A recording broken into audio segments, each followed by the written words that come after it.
النبي اللي كان اسمه اسرائيل ده، مش هو بيقول لك بني اسرائيل؟ ايوه. النبي بقى اللي كان اسمه اسرائيل ده اسمه الحقيقي ايه؟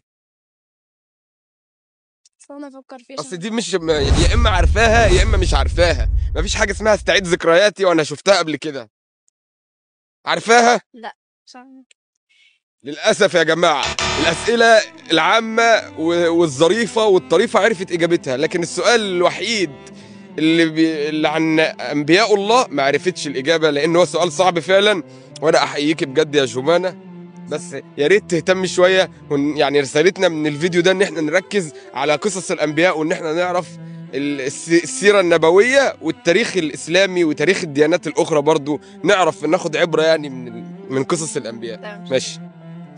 الفلوس بعد اذنك انت هتاخديهم وتجري.